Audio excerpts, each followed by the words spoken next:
Okay, team, a bit biased, I admit, but that was impressive, yes? Professional, we'll say that. That was a professional. I absolutely was not always able to do that, admit. As a matter of fact, it's funny, but sometimes I feel like I'm watching someone else when I see that clip. Of course, I put in work, research, practice, all the things we're going to discuss. And as a result, I am now armed with a strong tool in getting that great first impression. In no time, I was able to articulately describe in a professional context who I am, what I do, why I do it, and what my goals are. That quick summary allowed you to better understand where my head is at. Better yet, why I do what I do and how you may benefit from that. That's really what an elevator speech is all about. But before we go any further, let's talk a little bit more technical real quick so we understand exactly what an elevator speech is. So what is an elevator speech? An elevator speech is a brief introduction, about 30 seconds to a minute, give or take 150 words, that communicates who you are, your professional goals, and what you have to offer a potential employer or organization. This is a technical definition of an elevator speech, but there is far more to the art of elevator speeches. Okay, so what do you think? Got the basics right. All right, let's take it a step further. So an elevator speech, well, there's a couple ways you can look at it if you're trying to help frame approach. One way is a story, right? Be the hero of your own story, okay? So like any other story, you gotta introduce the character, the hero. You have to kind of give us a little insight of what they're about.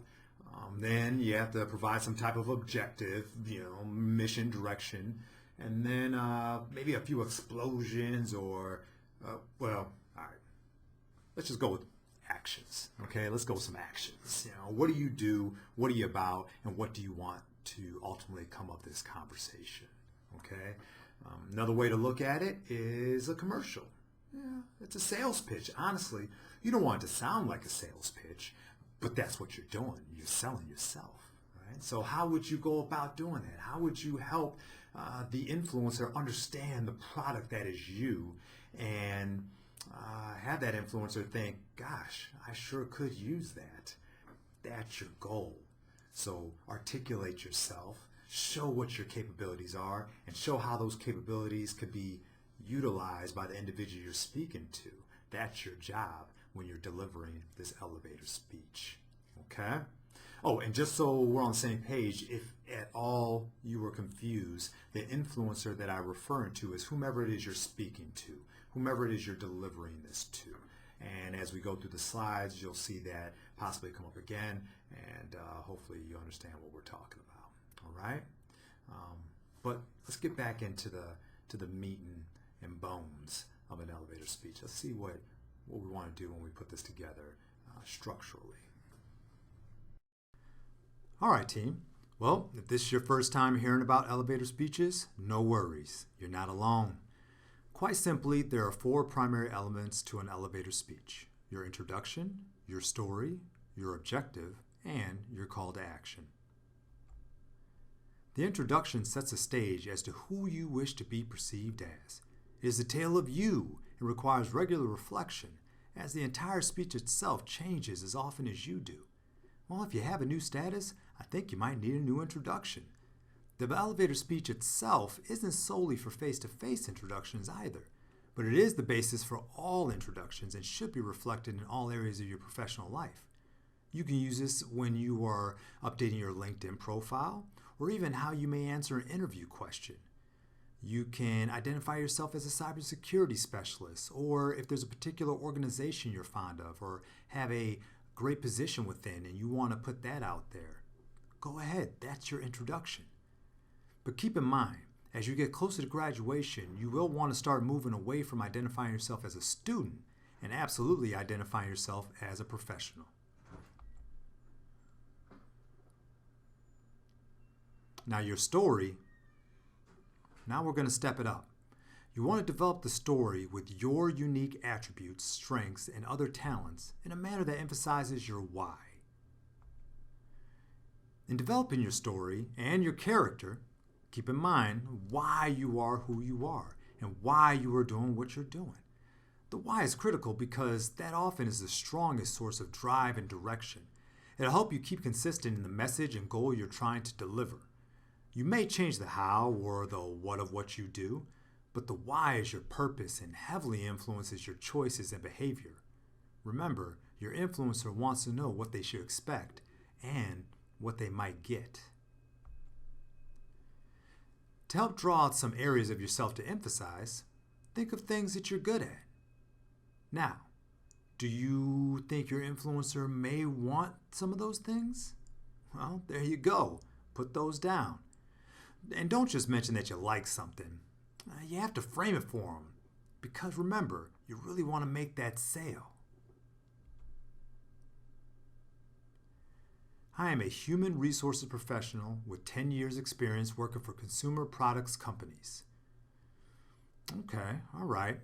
You've probably heard this stuff before. Nothing cosmic here. I would argue what's missing here is what's in it for me. I mean, I hear generically what you may have done, but what do you have to offer that I can use? So let's drill it down a bit. Let's get specific about your contributions, what you offer. I am a human resources professional with a strong track record in helping to identify and recruit top-level talent into management. Oh, yes, that's what you do. That's making yourself appear as a resource, someone that the influencer could use. Much better, yes? Now, your objective. Along with the call to action, will shift most of all the 4 elements because you want it to reflect your particular needs. This is especially dependent on whom you're delivering the speech to. Don't get too wrapped up on a fancy or deep objective. The idea may sound challenging in itself, but it doesn't need to be. Your objectives can be absolutely very simple. I would like a position in blank. Or I would really appreciate an opportunity to combine my interests in whatever particular area you're interested in with whatever particular area that influencer may have to offer. Objectives themselves are simple, okay? So just think about what you want and what are those pursuits, all right? And that's what you want to express. We tracking? All right, so here's the story so far. You introduced yourself, and as you described who you are and your skills in relation to your passions, it's time to clearly steer this story or sale to a climax, to its pitch.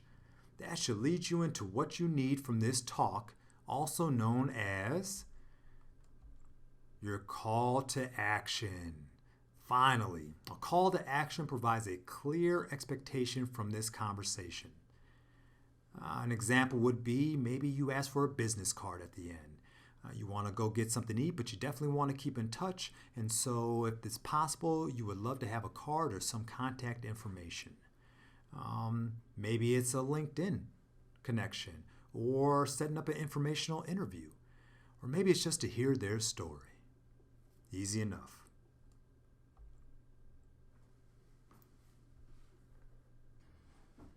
All right, team. How you feeling? A little bit smarter on the subject?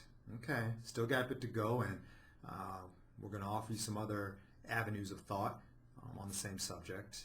But before we get to that, before you move on past us here at the CSPD and our ideas, we do want to emphasize one last point is presence. Okay?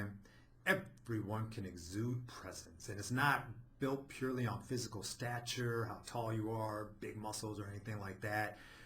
It is quite simply bolstered and presented through competence in your skill, right? If you know what you're doing, you're going to feel strongly secure with what you're doing. And people understand that. People feel that. If you don't feel confident in yourself, how can I, as a potential influencer, be confident in you? What are the odds? You don't know. Why should I? And so you got to refine your technique. You got to be strong in what you know. And now you can start speaking with confidence. It could be over the phone. It could be in person. It could even be through messaging on email. Presence is important. Not unlike a handshake. You don't want to give a weak handshake. You want to get in there, get deep on the web. All right, firm but fair. I'm not trying to break any hands either. All right, are we tracking? Okay. Here we are. Towards the end, just want to throw a couple last points out to make sure that we're all on the same page and moving forward well. At the end of my elevator speech, there was likely two outcomes. You would either, one, give me your elevator speech, or two, say nothing at all. And if that's the case, then guess what? I will help you by asking you, what is your story?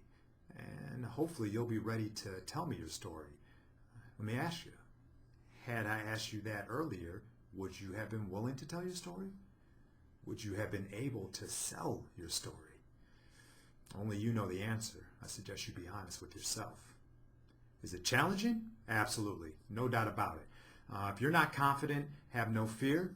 We're going to get you there. We're going to work through understand the elements of an elevator speech. We're going to understand the actions in delivering an elevator speech. As you continue this particular lesson, and really all the lessons from here on out, you will be given the opportunity to better understand the topic that you're focusing on, not only from the CSPD's perspective, but from the industry standards. What's happening out there right now? All right. We at the CSPD make every effort to provide you with the information and tools to successfully craft your brand. And upon completion, you will not only know what an elevator speech is, but you'll also know how to develop your qualities and accomplishments in a narrative that sells you and concludes discussions with a call to action. You'll have an opportunity to glimpse an elevator speech's evolution if you so choose. And then ultimately, you will have a laid out process with supporting tips to refine arguably one of the strongest tools in someone's networking and job capturing arsenal. When I began this particular position, I had a colleague offer her insight on a no-kidding #1 recommendation to someone entering the job market, and especially for our students. And without much hesitation, she replied, refine your elevator speech. In my time here, I would absolutely agree with that sentiment. But enough about us in the CSPD and what we think. See what else is out there. See what other professionals are talking about. I'm pretty sure they align with our thoughts as well. Increase your understanding, team, and then maybe next time I see you, I can get an answer to that question. So, what's your story?